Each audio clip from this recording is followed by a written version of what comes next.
and myself, Avinash, Chief Manager Treasury. To begin with, Director Finance will briefly touch upon the performance highlights. Thereafter, we will take calls from you. And since this is an earning call, I will request you to restrict your questions to annual accounts. Now, I hand over the call to Director Finance, Ayush Hill.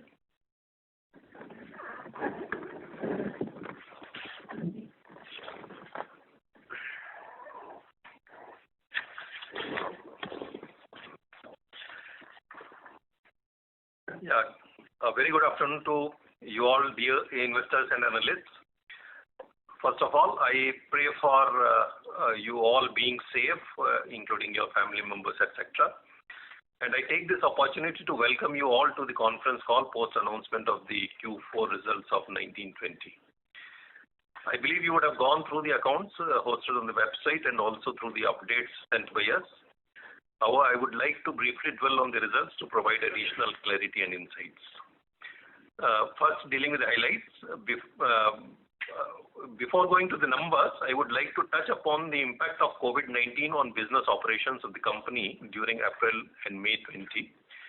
The capacity utilization of our refineries had dropped to almost 40% in the beginning of April 20. The corporation has been able to gradually raise the throughput of its refineries from about 55% of rated capacity in the beginning of May 20 to about 78% by the end of month, and above 90% during first 3 weeks of the current month, that is June. And we expect that we can reach 100% of the capacity utilization by end of July. The demand for gasoline was about 42% in April. It gradually recovered to about 64% in May and has been about 84% in the first 3 weeks of June. Similarly, for gas oil, the demand was about 45% in April, 69% in May, and about 87% in 3 weeks of June. ATF though took the hardest hit with sales of only 9% in April, about 17% in May, and about 31% in the 3 weeks of June. On the contrary, LPG witnessed a robust growth, and it was a double-digit growth in April as well as May, partly also because of the firstly because of the lockdowns and the stay of people at home, and secondly because of the Pradhan Mantri Garib Kalyan Yojana, where the cylinders were to be given free for the first 3 months to the PMUY subscribers. With the gradual lifting in lockdown restrictions, several downstream industries in the petrochemical sector have resumed operations from late April 20. Indian Oil's naphtha cracker at Panipat is now operating at full capacity, along with downstream units for production of polypropylene, HDPE, LLDPE, and MEG.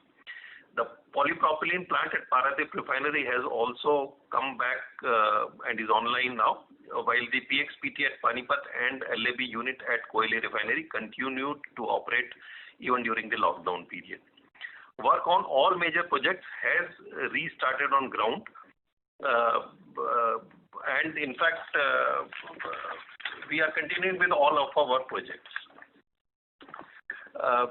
The COVID period was very challenging, and the functional directors met almost on a daily basis through video conferencing to cope up with the challenges. The strong information technology capability not only ensured uninterrupted services of ERP and other applications, but also their use from home by employees. Digital technology was extensively leveraged for review, monitoring, information sharing, and knowledge management. To ensure that the supplies of petroleum products is continued undeterred, we also provided support in the form of ex gratia to our various business partner employees, which are basically LPG delivery man or RO attendants, etc. We declared an ex gratia of 5 lakhs in the case of death of any of those, and also provided insurance of about 3.10 lakh frontline personnel to gain their support and continue the supplies uninterruptedly. As far as crude supplies were concerned, initially we did serve force majeure notices on some of the Middle East suppliers, but then based on mutual agreements, either the parcels were deferred or they were cancelled. And we could also manage with whatever parcels were not cancelled or deferred. We diverted some of the parcels of about 7 million barrels to Indian Strategic Petroleum Reserves Limited and took the upfront payment from them. So this way we could manage our situation well as far as crude procurement is concerned. And with increased LPG imports, we could also manage the increased quantity from our various term suppliers and also through spot contracts. We also extended credit to our RO dealers because the sales were not that much. To support the refineries' continued run, we extended credit to them, and so that the stocks can be held by the RO dealers, and those all credits are also now fully recovered. We also started the advanced winter stocking for Ladakh region in the first week of April itself, which was at least 2 months ahead of the normal schedule, to see that some quantity of production can also be shifted to that region for that purpose. Now, let me briefly touch upon the major verticals. The throughput during the quarter was at 17.1 million metric ton and is less than the throughput recorded in Q3 of current year, which was 17.5 million metric ton. The demand for finished products was impacted in March 20 due to COVID-related lockdown, which in turn led to lower throughput. The distillate yield was higher at 81% during the quarter when compared to previous quarter of 79.8%. and also marginally higher than the corresponding quarter of financial year 19, which was at 80.6%. Fuel and loss during the quarter was 9%, whereas during the preceding quarter it was 8.8%, and the marginal higher fuel and loss is also because of the lower devices. Our refineries registered a negative GRM, $9.64 per barrel during the fourth quarter, which was primarily due to the huge inventory losses which we had to suffer because of the crash in the prices. And the total inventory loss was to the tune of 16,184 crore, which has been accounted in the refinery business vertical. The normalized GRMs after stripping off inventory impacts and factoring in price lags for the quarter is $2.15 per barrel. For the full financial year, the normalized GRMs for the full year 1920 is $2.64 per barrel, as against $4.81 per barrel in the year 18-19. The decline in product crack spreads, which is also reflected in benchmark Singapore GRMs, has been the main reason behind the fall in normalized GRMs. Coming to pipelines, the cross-country pipelines are globally recognized as the safest, cost-effective, energy-efficient, reliable, and environment-friendly mode of transportation of hydrocarbons. In order to maintain a smooth placement and supply of products across the country, our pipelines are being augmented. Indian Oil is now focused on LPG and natural gas pipeline infrastructure apart from conventional crude oil and product pipeline networks. The capacity utilization of our pipelines was about 88% during the quarter as compared to 88.7% in the previous quarter. Our pipelines continued to generate stable returns, giving an EBITDA of about 1,540 crore during this quarter, which is at similar levels as that of the preceding quarter. The EBITDA for financial year 20 was lower by 2.2% when compared to the previous year. Coming to marketing, the product sale during this quarter was 20.644 million metric tons as compared to 21.765 million metric ton in the preceding quarter. The fall in sales volume is mainly on account of COVID-related shutdowns. On year-on-year basis, the product sales fell by about 0.7 million metric ton to 83.887 million metric ton in financial year 20 as compared to 84.615 million metric ton in financial year 19. These can be attributable to fall in sales in almost all the products in March 20 due to COVID-related issues. Accordingly, the marketing EBITDA for this quarter stood at rupees 2332 crore as against 3914 crore in the previous quarter. The marketing EBITDA is rupees 14,623 crore on a full year basis as against 15,032 crore in financial year 19, and hence continues to be stable. In petrochemical, during the quarter, the EBITDA was 475 crore as against 742 crore in the previous quarter.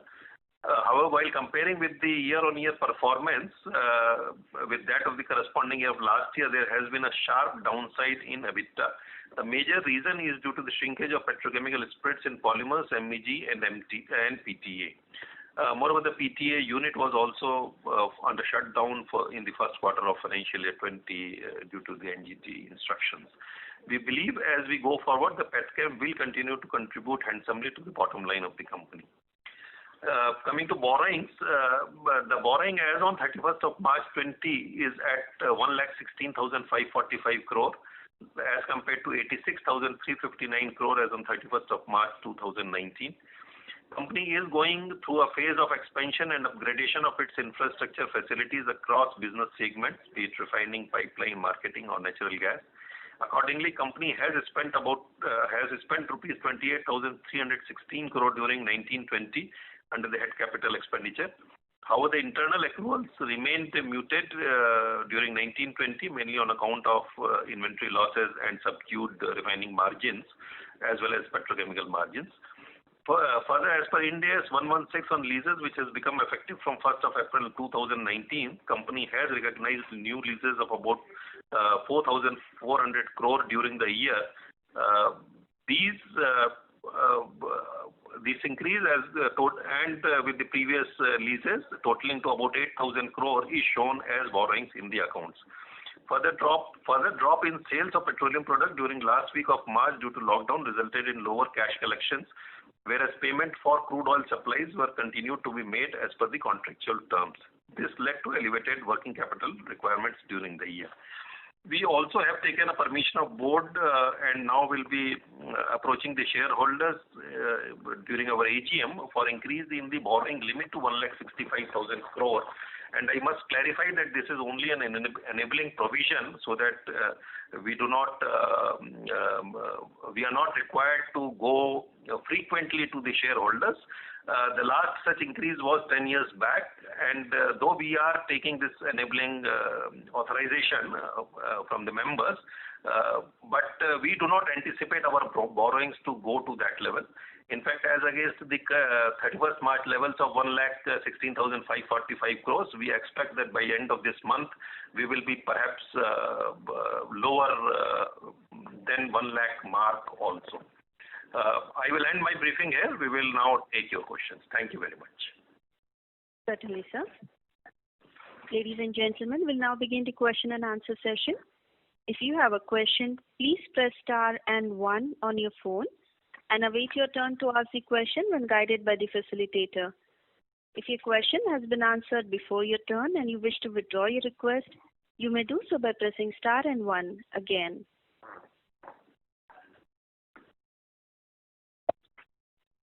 We have a first question from Probal Sen from Centrum Broking. Please go ahead. Thank you very much for the opportunity, sir. Good afternoon. I had a couple of questions. One, if you can give us some sense in terms, you mentioned that the core margin or the normalized margin net of even the marketing-led inventory gain was about $2 for the quarter. Can we get a sense of what trends you have seen in first quarter, particularly given that in the first quarter, at least as per reports, we did get some benefits due to crude cost also, discounts being much sharper from the Middle East suppliers. Have we got any benefit of that in terms of margins? And the second question was with respect to CAPEX. Given the disruptions that has happened in project work and, obviously the lockdown, is it fair to assume that FY21 CAPEX could actually be materially lower just because you won't be able to actually deploy that much capital in this year? And if so, if you can give a guidance on what that number could look like. Yeah. So first I will come on the expected margins during the current quarter.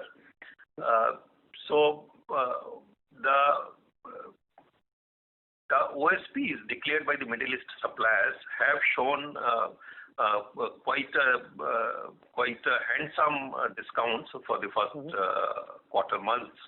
And we definitely get the benefit because we are eligible to the price which is declared by the Middle East suppliers, which is in the form of OSPs. So that benefit definitely accrues to us.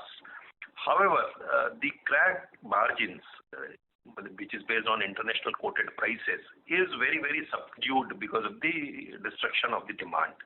Right. So I believe these things will set off each other. And as far as first quarter is concerned, I do not see a very handsome GRM levels, and they will remain subdued. However, going forward, as we have also mentioned, that our refining throughput has reached above 90% levels. The sales are to the tune of about 85 to 86 for MS and about 88, 89 for HSD percent as compared to the previous corresponding month of the previous year. We expect the demand also to further go up. That all will perhaps be very supportive for the crack margins even on global levels. And we expect a handsome recovery going forward, at least for Q2 and Q3 as far as refining margins are concerned. Coming to your question on CapEx, we reviewed the entire ongoing projects, and we felt that there is nothing worth dropping as of now. Okay. While you are sure that, while you are correct that the demand has taken a beating, but since our projects also take some time to start production, we are not deferring any of the ongoing projects. While we will be very cautious to go ahead with any future project, and we will definitely consider the destruction of this demand, which may perhaps take 1 or 2 years to revive. So we will be cautious in approving new projects, but as far as the capex plan of the current year of about 26,000 crore is concerned, we are hopeful that we will be able to do that, and our internal resources will also recover to support that capex. Thank you very much, sir. So just if I can follow up quickly, what I meant with respect to the capex question was also that the sheer problems on the ground in terms of actually getting project work done, whether it is the lockdown related issues in terms of accessing the sites or the labor shortages also. I was saying that practically speaking, can you actually achieve this kind of capital deployment? I mean, deferment you are not doing, that is appreciated, but literally to get the amount of work done that you would have planned, is it fair to assume that because you've lost 1 quarter and now monsoons will also start, it can actually restrict the amount of capex that we can actually complete in this year? I was asking more from that point of view, sir.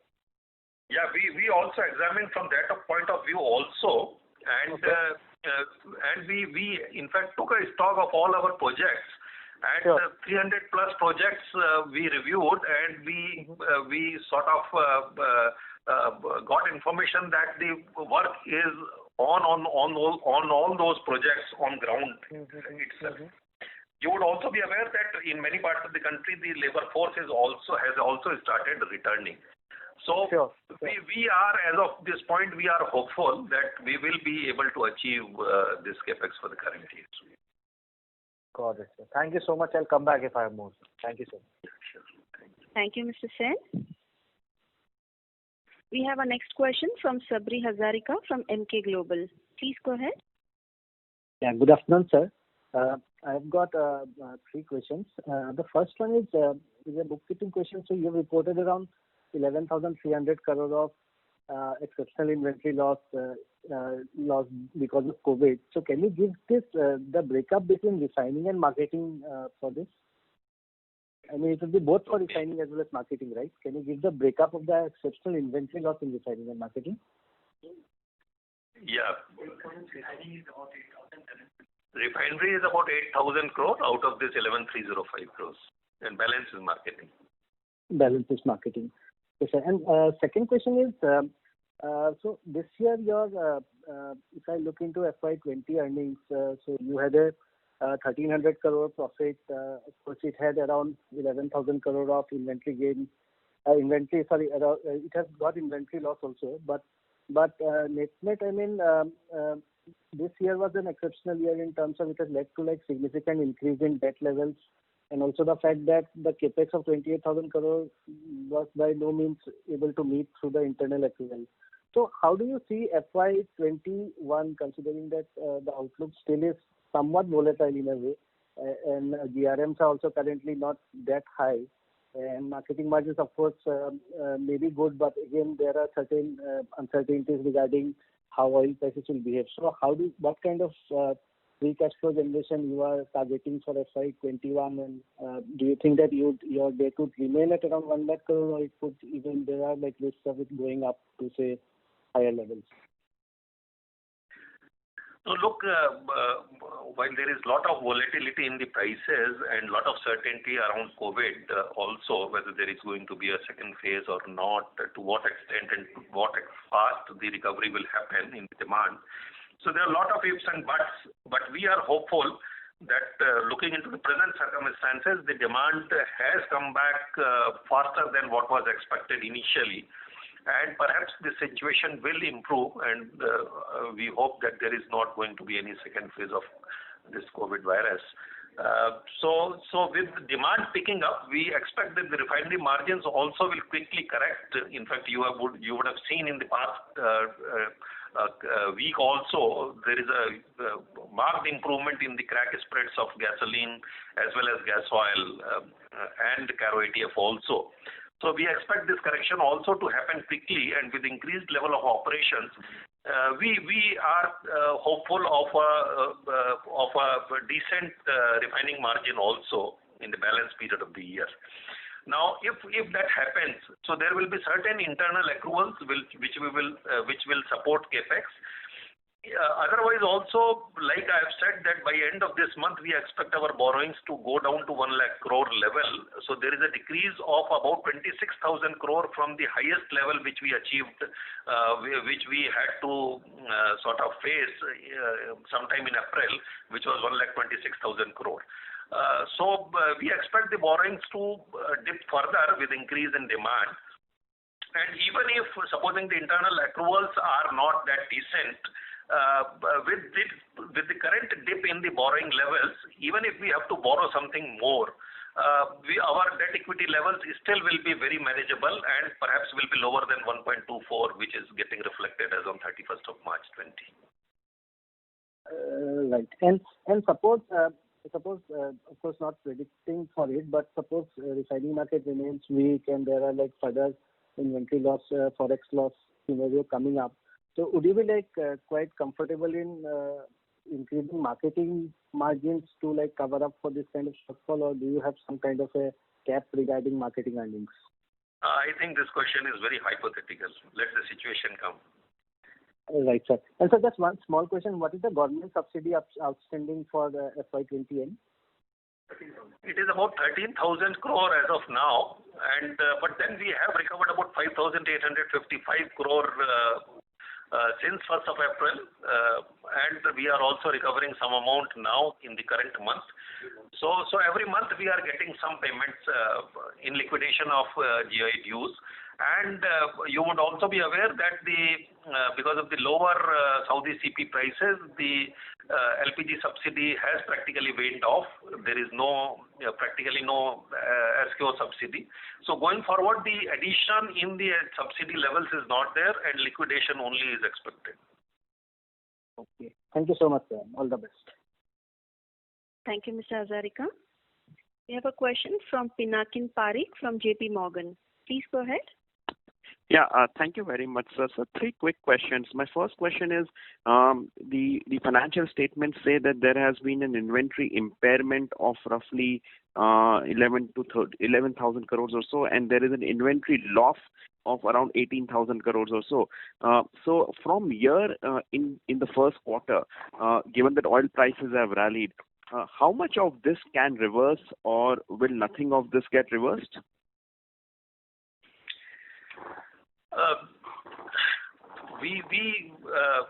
So first of all, I hope you are clear about this. What is this 18,000 crore inventory loss? This is in comparison with the opening inventory levels, and this 11,305 crores, which we have classified as exceptional, is the write down below cost of inventory which was there on 31st of March. So as to your question, the closing inventory rate was around about 36, 37.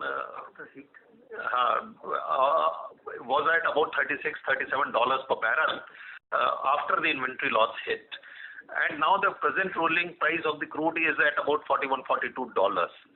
Now it all depends how the prices behave going ahead, because we have to take net realizable value in account while declaring the results for the period ending 30th of June.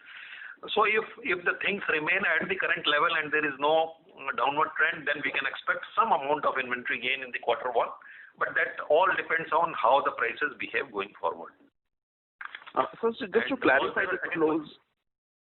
Yes, sir. But just to clarify, the closing crude price you assume is 31st March Brent or the average for the last 15 days or something? Because the closing 31st March Brent was, I think, around 22 or 23. So as per accounting guidelines, we have to see that if that crude is processed into the products, that products will be sold at what price. So since we had a longer period available when we declared the result after 31st of March, we have considered the net realizable value of all that product which got produced from that crude. And based upon that, we have valued our inventories. Understood. So my second question is that when we go back to BS6, IOCL has undertaken a capex of 17,000 crores. And back before COVID, there was talk about a one-time increase in fuel prices to recoup the cost of the investment. At this point of time, sir, what kind of price increase on a step-up basis would be required in diesel and petrol to recoup that 17,000 crores? I mean, would it be 1 rupee price hike be enough, or will it be a more or a smaller amount? No, without going to the details, what I can assure you, first of all, this amount cannot be recovered in a short period. The projects are there, they have got a life. The BS6 also has got a life. So we calculated a compensation which was desirable considering perhaps the life of the BS6 product, and the entire amount which was a fair compensation to the refiners has already been inbuilt in the prices, and we are already recovering that. Okay, so basically right now the current prices reflect whatever you as a company would have assumed as a fair return, sir. Correct, right? Yes. Yes. And lastly, sir, if I look at petrochemical sales volume, it was around 2.28 million tons for FY20. Now, sir, how should we look at this segment over FY21 and 22? Because there were major projects which were completed in FY20, and there is some more petchem capacity also coming up. So how would this business trend over this year and next year in terms of volumes, in terms of margin mix or shift in margins? But look, as I mentioned in my opening remarks, the PX-PTA did not work for one quarter in the last year. So as far as PX-PTA volumes are concerned, it will definitely see an increase in the current year as compared to the last year. PNCP was normal, LAB was normal. So those normals will continue. Over and above that, our polypropylene, the second chain also was commissioned in February, and we can expect full production out of that chain also. Understood. Thank you very much, sir. Thank you. We have a question from Mr. S. Ramesh from Nirmal Bang. Please go ahead. Good evening, gentlemen. First, a housekeeping question. So, in the company handout, you have given an inventory loss of around 18,000 crores. So, does that include that exceptional loss of 11,000 crores? Yes, it does include that. Okay. So, if you look at your EBITDA numbers, based on the segment EBITDA, it adds up to a loss of minus 9,370. And usually you include the other income in your EBITDA. So, if I add back the other income of 1722, there's a loss of around 11,000 crores. So, what is this due to? Is part of the exceptional also included in that? Because you're not able to reconcile. Yeah, see, if you look at the EBITDA excluding the exceptional loss. You asked the question very fast, so I couldn't get you. Perhaps but Mr. Rohit Agarwal will be able to tell you. Yeah. So if you look at the EBITDA excluding the exceptional loss, it will be around 232 crores. But if you add back the other income and or strip off the other income in this negative EBITDA loss, the actual loss is something of the order of 11,000 crores. So I was just trying to reconcile that with the reported EBITDA excluding the exceptional. This EBITDA, I suppose, is including exceptional. Acha, this EBITDA includes exceptionals? Yeah, because I am seeing EBITDA of 11,000 only, for which you have got the breakup. Division-wise breakup. Because I'm able to look at this EBITDA which is given to you. Refinery 9,370, marketing plus 7,000. Sorry, quarter-wise. Quarter 4 minus 9,370. That totals to year 11,051. I hope you are looking at that EBITDA. Yeah, I'm asking about the quarter 4, fourth quarter EBITDA. Yeah, that's minus 9,370. Yeah. Yeah. So that is so they're not ahead back that exceptional out of to that. So this doesn't include that exceptional loss. Yeah. Yeah. Then but if you add back the other income is included in that, right? Yes. So minus 9,000 is including all the inventory losses, including the exceptional. Other income 7,000. No, I understand that. So if you want to get the EBITDA excluding the exceptions, because the exceptional is below the line. So if you look at the EBITDA, if you add back the other income, if you remove the other income, there's actually a loss of around 11,000 crores. I'm just trying to reconcile that with the reported EBITDA in your P&L for the fourth quarter. So that I think we can discuss with you separately. I think. We'll do that. We will give a recall of that. Sure. And second thing is, when you're looking at your prospects for improved refining margins, if you see the complex refiners, they have struggled based on the fact that the light heavy or sour sweet differentials have been pretty much next to nothing. So you are banking on improved spreads, or do you also expect the sour sweet differentials to widen in favor of the lighter crudes or sweeter crudes? So would that also be a factor which would help improve your refining margins going forward? Can you please repeat your question? Yeah. So in the commentary given by Mr. Gupta, he said refining margins could improve over the next rest of the year from second quarter based on the improved spread. So I just wanted your perspective on the prospects for complex refiners like IOC, where you have secondary processing. So if you look at the sour sweet differential or light heavy differential, that also helps the complex refining margin. So are you just banking on the improved spreads for the products on a basic benchmark, or do you see the benefit from the light heavy differentials or your average crude slate, being cheaper than say the normal benchmark, and that also to help you, improve your margins? Look, we are generally processing about 50% sweet and 50% sour. Okay. So if that is the trend, it perhaps does not matter much with the differentials, I believe. So our mainstay is on the cracked product margins, and we expect that should improve to give us some support. Yeah. Just one last question now. In terms of your consolidated segment numbers, the other segment has reported a fairly large increase in the losses to about 2,200 crores. So can you give us the breakup in terms of how much would be the loss in E&P, or where exactly you have lost at the EBIT level in the consolidated numbers in the other segment? We lost in E&P only, and that is because of the impairment we had to take because of the crash in the prices. And that is also disclosed by way of note number, where it is 1,345 crores for our Canadian assets. Okay. And 85 for USA. And some minor amount for USA. Okay, so basically for the North American assets. Okay, thank you very much. Thank you. Before we take the next question, I would request participants to press star and 1 to ask a question. We have a question from Mr. Vidyadhar Ginde from ICICI Securities. Please go ahead. Hello. Yeah. Good afternoon. So my first question is that if you could share with us some color on your crude imports, the source. I would really like to have what proportion of your crude imports come from Saudi Arabia, Iraq, UAE, Kuwait, Nigeria, so that we get some idea on the kind of discounts you may have enjoyed this quarter. Look, this is a classified information. A rough idea, no, can I say that it is roughly in line with India's import basket? Pardon?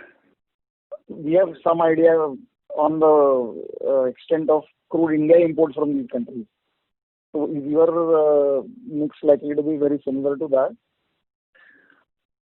I cannot really divulge the sources of my crude procurement.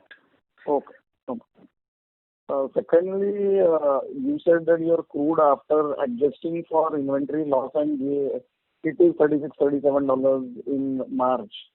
So what is it at cost? What was it at cost? Now, the cost, Well, I think well, that can be calculated because we have taken. it's about $17-18. So it was around 54. Was it around 54 then? Because I think that is the extent of the inventory loss. I do not have that figure before me right now. But sounds fine, no? Over $50 at cost. Vidyadhar, I think we can back calculate it. Yeah, it works out around that kind of a We number. can back calculate and do it because we don't do that back calculation. And lastly on calculations, therefore you can back calculate it. Lastly on, if you could give us some color on your likely petchem utilization rate basis. As I mentioned earlier, in answer to one of the questions, the PNCP, DAP and PXPTA all are likely to operate at normal levels, and which is generally more than the capacity. And we also have now polypropylene both chains functioning, and we also expect that to run to full capacity.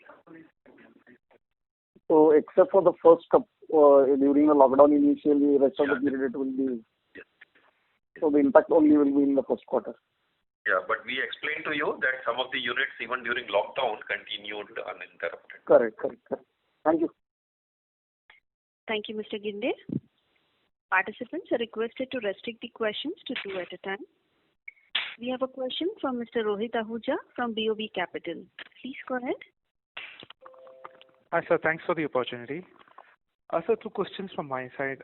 First thing will be on overall operations, sales volumes, and the marketing margin movement. Do you see things coming back to normal by this month and from next month, especially on the margin front and the volume front?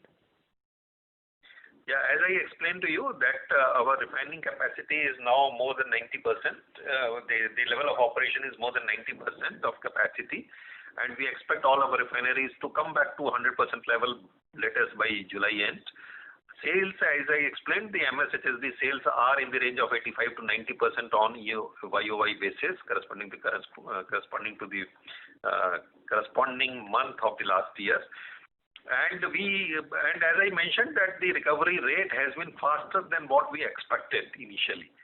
And we expect that with this and things not deteriorating in the terms of maybe second wave, etc., we expect that the demand will quickly recover to the original levels. I cannot say to 100% levels, but definitely not more than maybe 5 to 6% hit. So, second question would be on the inventory loss. Whatever we reported in Q4, would most of it will be made up for in Q1, and do GRMs still look good in terms of crude discounts that you enjoyed from Middle East? I would not say they look very handsome because the discounts which we are getting through OSPs of Middle East suppliers, first of all, the quantity of those Middle East supplies is not full. There are other suppliers also who do not work on OSP system. And that discount is also set off because of the lower cracks which are prevailing as of now, starting from the lockdown periods. So the Q1 GRMs definitely may not be very handsome. But going forward with this revival in demand and the cracks also firming up in last few days, we expect that going forward the cracks will be handsome. Inventory loss, I mean, do you see good inventory gain? As I mentioned, the level of the inventory valuation was about $37 per barrel. And the crude prices which are rolling as of now is about $41, $42. So there is some recovery, but then it depends largely on what prices prevail even beyond 30th of June, because we are required to value our inventory at net realizable value. Okay. Thank you, sir. Thank you, Mr. Ahuja. We have a question from Nafisa Gupta from Bank of America. Please go ahead. Thanks. Good afternoon, sir. So my question is again on inventory losses. So according to the results, it says that in the specified period, the write down on valuation of inventories below cost was to the tune of rupees 6,800 crores. But then we've taken an exceptional loss of 11,300 crores. And this is due to a specified longer time period which has been taken for inventory losses. So I just wanted to understand as to what this longer time period is and why have we considered a longer time period and not just a quarter?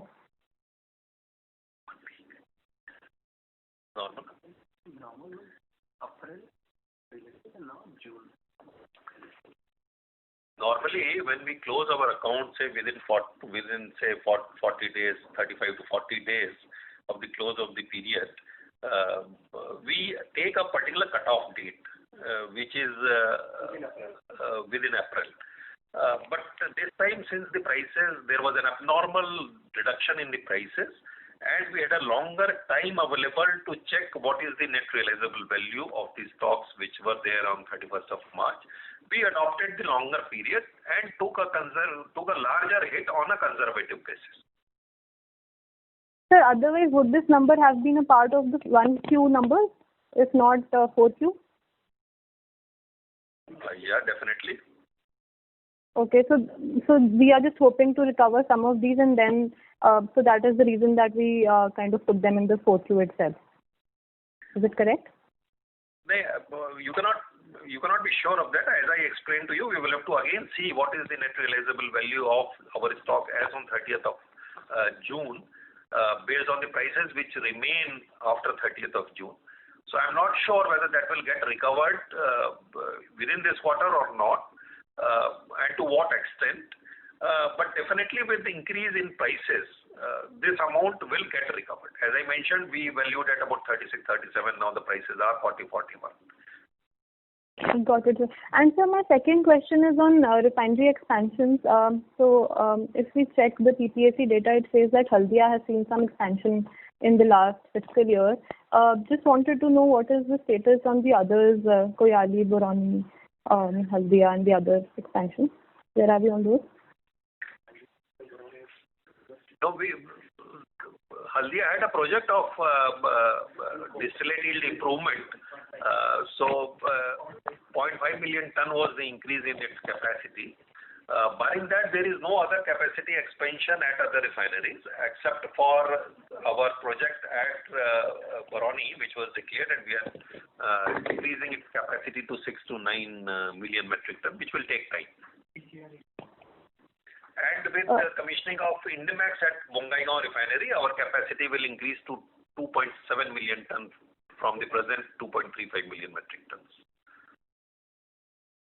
Perfect, thank you. And sir, just a related question. I know the others have asked it already, but given that we have a large refining capacity and also we have large capacity to store crude, can we say that in this quarter we will get some benefits from the discounted crude that we procured in the last couple of months? Yeah, we should actually. If I see my inventory levels, say on 1st of March we had 8.8 million tons of crude. 1st of April we had 9.8. 1st of May we had 11.4 million metric tons.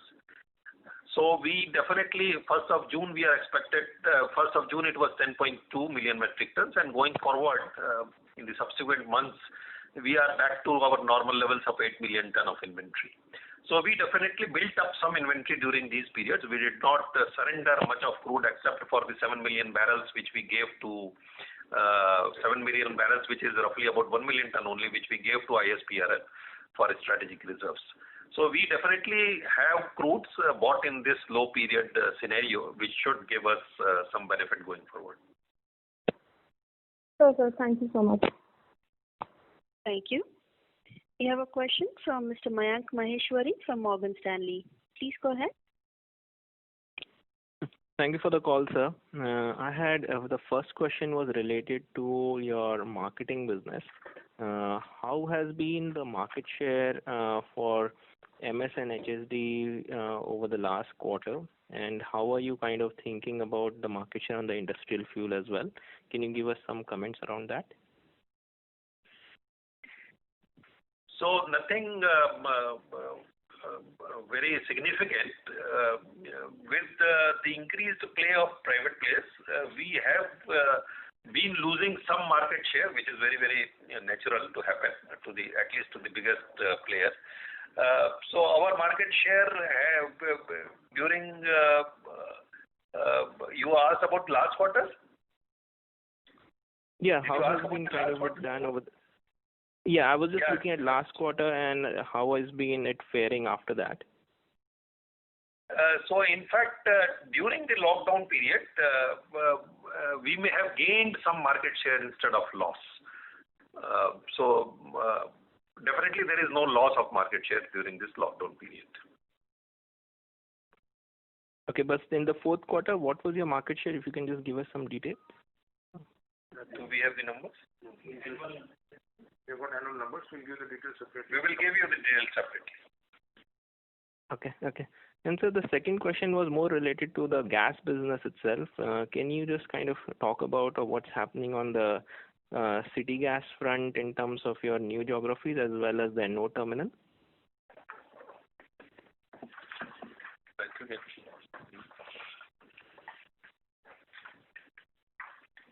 City gas, we continue with about 40 geographical areas, some on our own, 17 on our own, 23 in joint venture. And the projects are progressing normally. As far as Ennore is concerned, we are still constrained because of the pipeline thing, which will get commissioned by February 21, as per the latest estimates. So what's the utilization rate on Ennore now? Ennore utilization is low. It is only 1.44 million metric tons as of now, MMSCMD as of now, which is about less than 10% on a yearly basis. So it is low and constrained because of the pipeline thing. The pipeline thing is likely to be over by, say, February 21. Okay. And on the city gas side, you're saying that are projects rolling on time, or is there any impact of this COVID on your plans there as well? Because of COVID, definitely there is some impact on the project timelines, for which we will have we have been taking up, and I am sure we will get some that MWP relaxation from PNGRB also. Got it. Thank you, sir. Thank you. We have a question from Mr. Vikas Jain from CLSA. Please go ahead. Yes, sir. Thanks for taking my question. Firstly, if I understood this correctly, had the longer reporting period not been allowed, and just for argument's sake, if you were supposed to value the inventory at the same price as it existed, say, sometime in April that you typically do, you would have been forced to use a price possibly lower than 36, 37. So the inventory loss number would have been much bigger. And because of this same reason, the inventory gain in 1Q will be much lesser. Is that understanding correct? So I think it is on the reverse side, in fact. We adopted a longer period and we were very conservative while reporting the profits for the period ending 31st of March. We took a bigger hit in 1920. Had we continued with the shorter period, the part of the inventory losses would have got shifted to Q1 of this year. No, so basically what I want to understand is your valuation is about $36, $37 per barrel for crude oil. That if you would have assumed prices prevailing around April, would have meant a realization which is even lower. So when you mean adopting a longer period, essentially what, I mean, had you not done that, would your valuation be higher than $36-37? That's something which I am not clear about. So if we had we adopted the shorter period for testing one NRV, our inventory valuation rate would have been higher, and so the losses would have been lower. But sir, if prices in April were far lower than 36-37, then how would net realizable value? In the calculation of net realizable value, the product prices are to be seen. No, that's fine. But I thought 36-37 is the implied crude. Okay. So okay, fine. So basically, if the fact that you had the ability, because there was a kind of a no change in retail prices for a while, you had the ability to sell for that brief period at a higher price. Therefore, your net realizable value was much higher. Yeah, so that's why I've taken a higher $36-37 kind of a realizable value. I don't think you are hoping any answer from this. Okay. Fine. And on CapEx, can you give us your expected CapEx numbers for FY 21 and 22? Sorry if you have already given that, but I think I didn't catch it. 21 and 22, your budgeted CapEx, FY 21 and 22. For the current year, I can say that it is 26,000 crore. For the last year, we spent 28,000 crore. For 2021, we plan to spend 26,000 crore, which includes say refining about 4,000 crore, pipelines about 4,500 crores, marketing about 6,000 crores, petchem about 2,300 crores, and some joint venture investments about 4,800 crores, including CGD, etc. In terms of volume addition on the back of this CapEx, there isn't, of course, I mean, you'll get more retail selling space and all that, but from a capacity perspective, your capacity, the last big capacity increase was the PP expansion, which has just started in February, right? I mean, there is nothing which is happening in FY 21, which would add to your capacity, production capacity.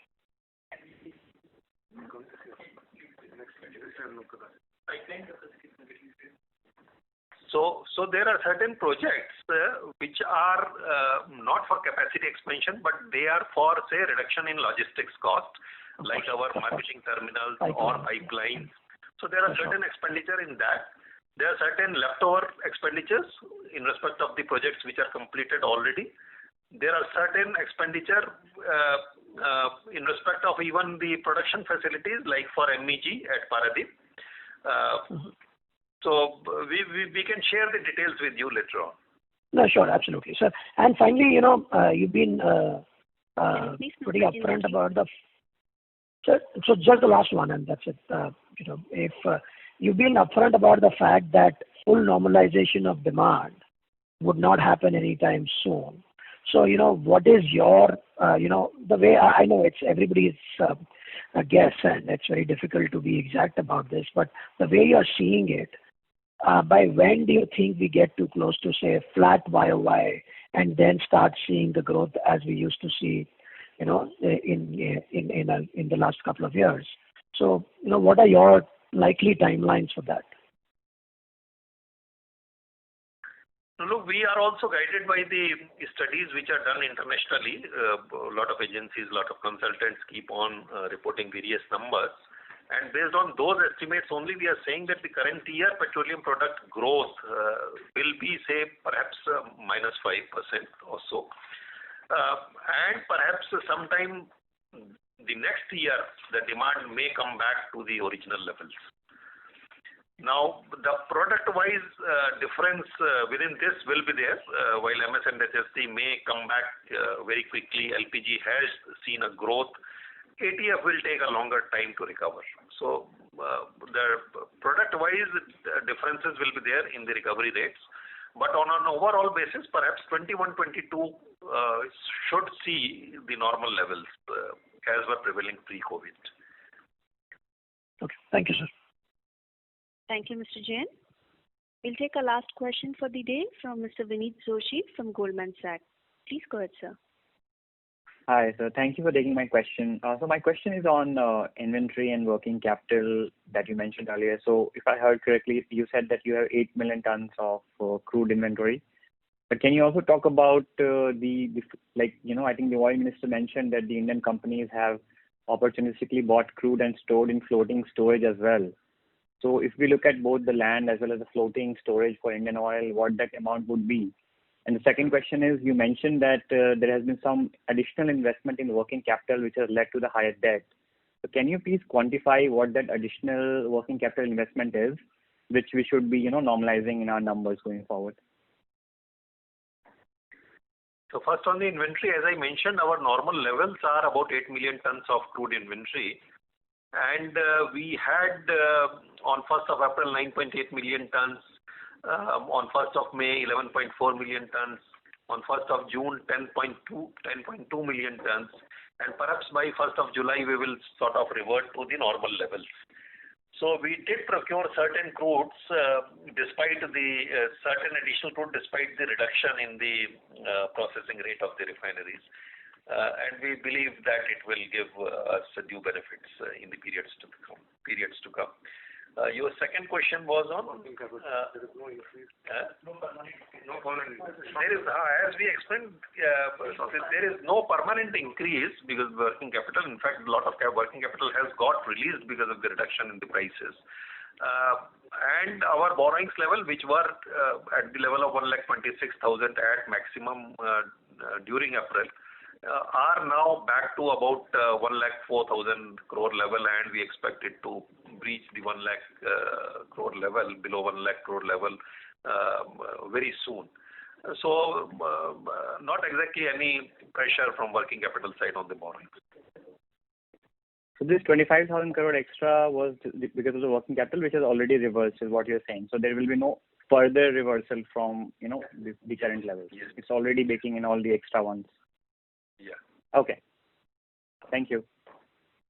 Thank you, Mr. Joshi. I would now like to hand the call to Mr. Bhavin Gandhi. Please go ahead, sir.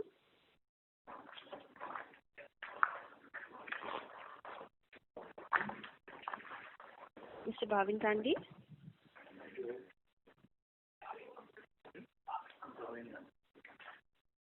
Sir, any closing comments from your end? So on a nutshell basis, we expect that the demand recovery is going to be there in Q2 and more so in the later part of the year. We also expect that with this demand recovery, the crack spread, it is natural for them to correct to the pre-COVID levels. We also expect our working capital requirements to be lower going forward because of liquidation of GOI dues, because of low price levels, because of perhaps nil subsidy for LPG and ESCO going forward based on these low prices. So we are bullish that we will be able to perform handsomely for the rest of the year. That is all as a closing comment. Operationally, in any case, we have been doing well and we will continue to do well. Thank you. Thank you, sir. Ladies and gentlemen, this does conclude your conference for today. We thank you for your participation and for using iJunction Conference Service. You may please disconnect your lines now. Thank you and have a great day.